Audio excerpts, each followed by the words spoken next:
Hi everyone, welcome to MedGoto. In this video, we're going to talk about causes of hypoxia. This will be a continuation of the introduction to hypoxia that we did yesterday. If you have not watched that video, I strongly recommend to spend a couple of minutes to watch the video. And please don't forget to subscribe to this channel to help us to support this community, and also put on the notification bell so that each time we upload a video, you're going to get the notifications. So having said that, just a quick recap to what we said yesterday. How we get the oxygen to the tissue from the atmosphere into the lungs, alveolar, right? From there, dissolving the plasma on the hemoglobin. And then from there, the cardiac system, of course, we pump the blood to the rest of the body and you also get to the level of the tissue. And then from the tissue, the cell is going to take up the oxygen, and the mitochondria, right, is going to use the oxygen to make ATP, and the carbon dioxide is going to be returned into the blood in exchange for the oxygen, and those deoxygenated blood will go back to the lung for oxygenation. And anything that affects the blood delivery to the tissue, right, is going to lead to hypoxia, because yesterday we mentioned hypoxia is inadequate oxygenation of the tissue. So how do we determine the oxygen delivery to the tissue? We spoke about the formula yesterday. We said that oxygen delivery to the tissue will be equal to our cardiac output, right? The cardiac output multiplied by the oxygen content, right,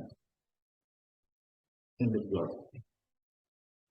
And we said that the oxygen content, right, is the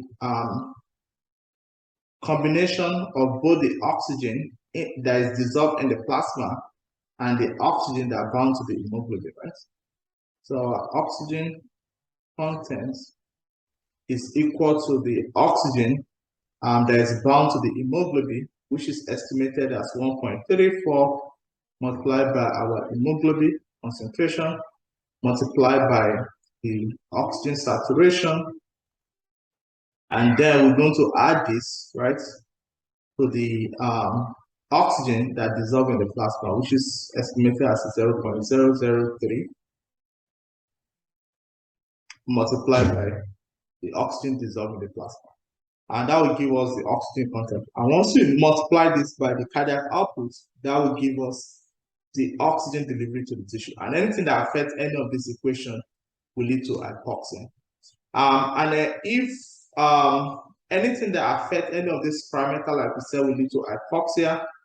For instance, if there's decrease in partial pressure of oxygen, like in the case of somebody, atmospheric pressure or barometric pressure, like in the case of high altitude, right? Everything downstream will decrease, right? Oxygen, the alveolar will decrease, plasma will decrease, right? And that will lead to hypoxia. If there is hypoxemia, which is decreasing partial pressure of oxygen dissolved in the plasma, everything downstream will also be affected.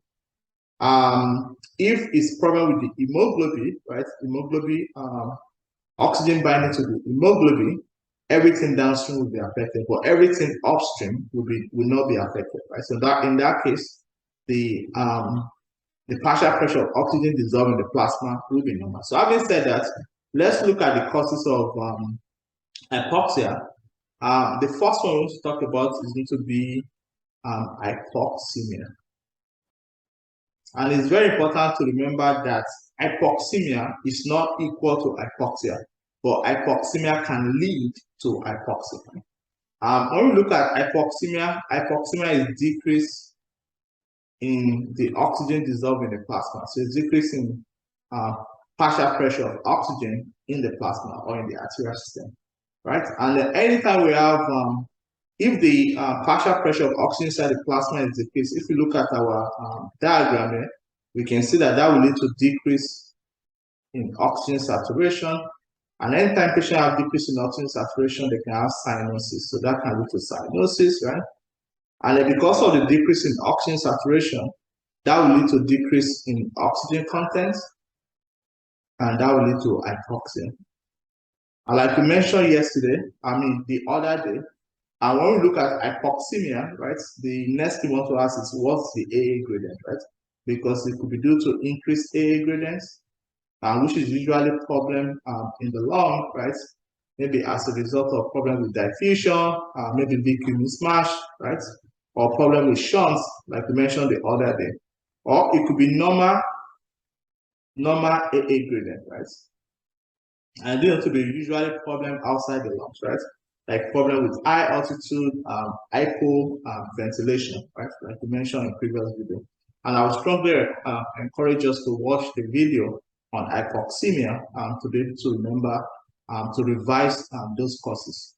Moving on to the second cause of hypoxia, which is going to be problem with the hemoglobin. The problem with the hemoglobin. And then the first one we want to talk about under problem with the hemoglobin is going to be carbon monoxide poisoning.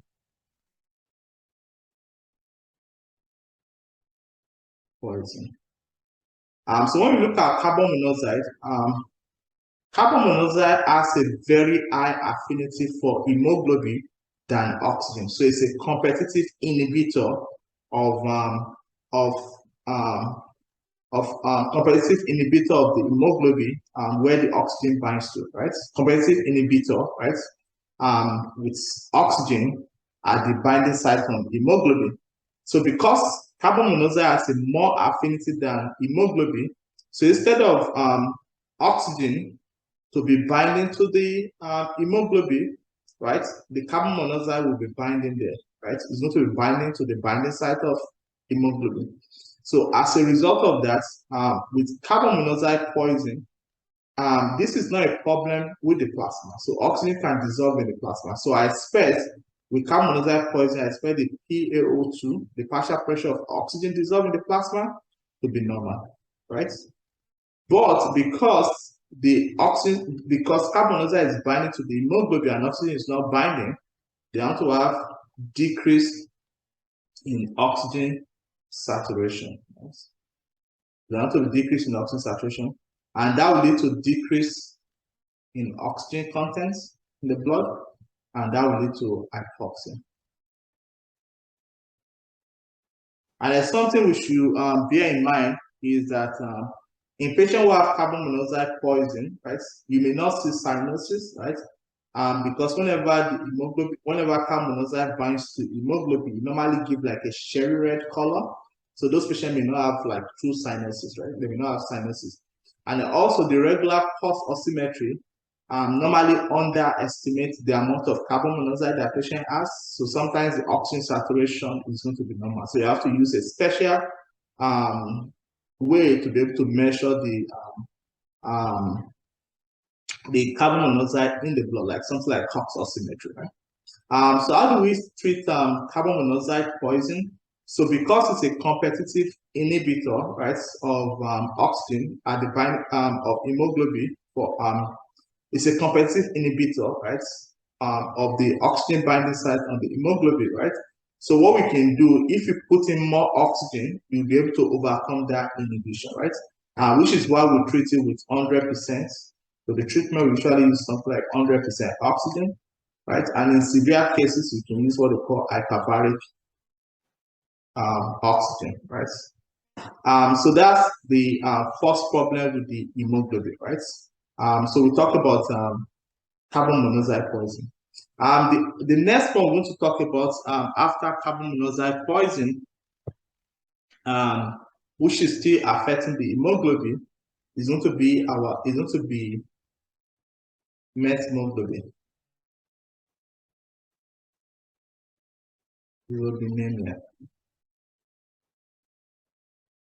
So with methemoglobinemia, normally when you look at the hemoglobin, right? Hemoglobin is made up of both heme plus globin, right? And inside the heme, the type of ion we have there is the F2 plus, right? Which is the ferrous. But sometimes when patient is exposed to oxidizing agents, this Fe2 plus can become Fe3 plus, which is what we call ferric. And at that point, those patients, they have to what we call methemoglobin. The problem with methemoglobin is that methemoglobin does not carry oxygen. It does not bind to the oxygen. The only good thing about methemoglobin is that it can bind to cyanide. That's the only good thing about it. And because we know that, that's why sometimes we use that mechanism to be able to treat patients who have cyanide poison, right? So methemoglobin does not carry oxygen. So in those patients, so if somebody, like you said, if somebody is exposed to like oxidized agent like drugs like nitrites, right? Or local anesthetics like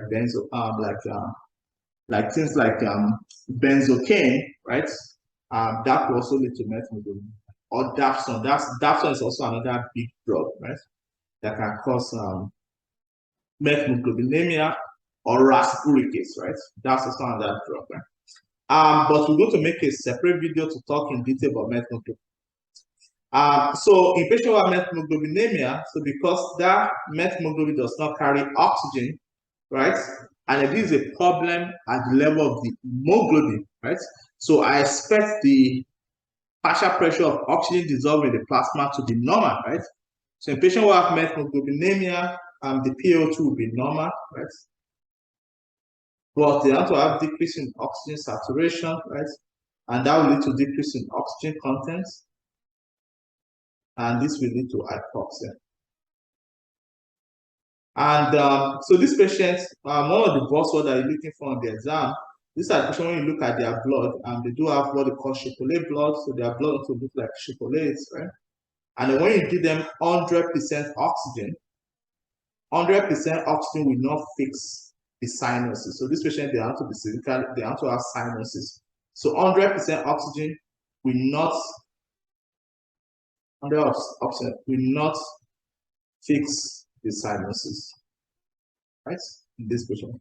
Because what they have is methemoglobin, and it doesn't carry oxygen. So you have to convert the methemoglobin back to hemoglobin. And how do we treat it? So if you want to fix it, right? One of the ways that we can fix it, we can give them IV methylene blue. And this IV methylene blue will help in converting the Fe3 plus back to Fe2 so that you can have hemoglobin, which can start carrying oxygen. And the other thing you can also do, give them vitamin C, right? Vitamin C is a reducing agent, so that will help to reduce the Fe3 back to Fe2. And then something that we should also bear in mind is that if a patient who have G6PD deficiency, right, and at the same time also have methemoglobinemia, remember in these patients, you cannot give IV methylene blue because the IV methylene blue is going to make their G6PD worse, right? So it's going to cause further hemolysis syndrome. So something to for us to bear in mind. So the next third one under, we're still talking about hemoglobin problem, right? So the third one will be anemia. So anemia, right? So in anemia, the problem here is decreased hemoglobin, right? And don't forget, anemia is not a problem with oxygen saturation. We're having normal saturation. So for instance, somebody have 15 hemoglobin and somebody who have 5 hemoglobin. Both of them are fully saturated, right? But the only problem is the oxygen content will be low because you can't compare the amount of oxygen that you're going to get with 5 hemoglobin, the concentration of oxygen you're going to get with 5 hemoglobin compared with 15 hemoglobin. So if you go back to our formula, so in patient who has anemia, the oxygen content will be decreased because the hemoglobin is decreased, but the oxygen saturation is normal, and that's very important. So in patient who have anemia, right, we expect the partial pressure of oxygen to be normal, right? Because this is not a problem with oxidation, oxygen dissolving the plasma. The oxygen saturation be normal, right? It's going to be normal.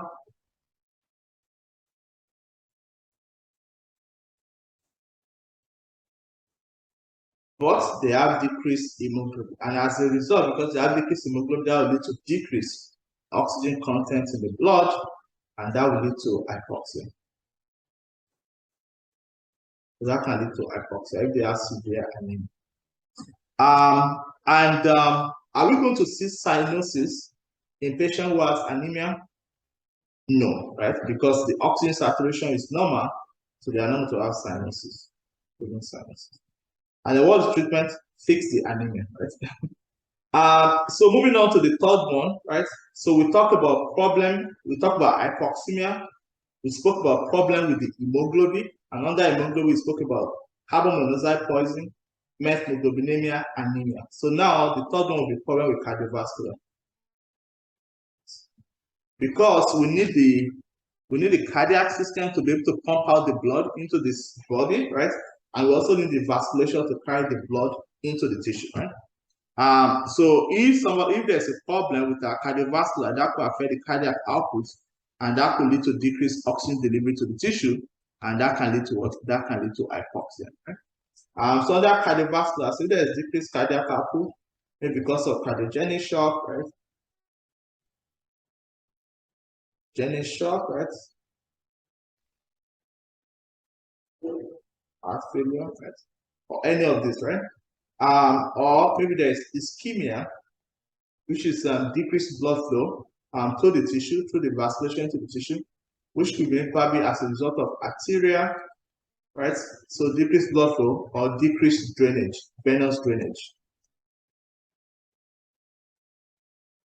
right? So if there is decreased blood flow through the arterial system, right, and it's not carrying the blood to the oxygen, maybe because of blockage from arteriosclerosis or thrombosis, that could lead to tissue hypoxia, right? Because oxygen is not to get to the tissue, right? If the deoxygenated blood, right, is not being drained back into the, it's not leaving the venous system, so that can lead to backward congestion, right, into the backward congestion to the kidney, to the tissue, and as a result of that, the fresh oxygenated blood will not be able to come to the level of the tissue, and that will also lead to hypoxia. So that both of them can lead to ischemia, and that can lead to hypoxia, right? And the treatment fix the underlying issue, right? Number 4 is going to be tissue. And under tissue, so if we go back to our diagram here, right? So like we mentioned, right, the oxygen, right, is going to get to the tissue. The cell is going to take up the oxygen, and in the mitochondria, the electron transport chain is going to use the oxygen to make ATP. And in the electron transport chain, we have what they call complex 4, which is cytochrome oxidase, right? So that cytochrome oxidase, right, is going to use that oxygen, right, add electron to it to be able to power the production of ATP. So this cytochrome 4 can be inhibited by cyanide, and also it's also inhibited by carbon monoxide. So I forgot to mention that earlier. So both cyanide and carbon monoxide can inhibit that complex 4. So if this complex 4 is not working, so that means the tissue will not be using the oxygen. So the tissue will not be using the oxygen. So in patients who have carbon monoxide poisoning, right, the PaO2 will be normal, right? Oxygen saturation will be normal because the problem is at the level of the tissue. Hemoglobin is going to be normal, right? Oxygen content is going to be normal, right? But because the tissue is not using the oxygen, by the time the blood moves to the venous, right, to the vein, the oxygen there will still be high because the tissue is not using the oxygen. So as a result of that, there has to be increase in the oxygen. There has to be increased oxygen in the vein. So the oxygen inside the vein will be high in those patients, right? And how are we going to fix the cyanide poison? So cyanide poison. And before we talk about how do we fix it, can someone give me one drug that can cause cyanide poison that we use for hypertension? Very good, sodium nitroprusside, right? So sodium nitroprusside that we use for hypertensive emergency. So that could cause cyanide toxicity. So how do we fix this problem, right? So you can give them nitrites, right? If you guys remember earlier, we said that nitrite is a reducing agent. So this can convert the Fe2 plus in the hemoglobin to Fe3 plus, which is ferric, and that will form methemoglobin. And this methemoglobin can bind to the cyanide, right?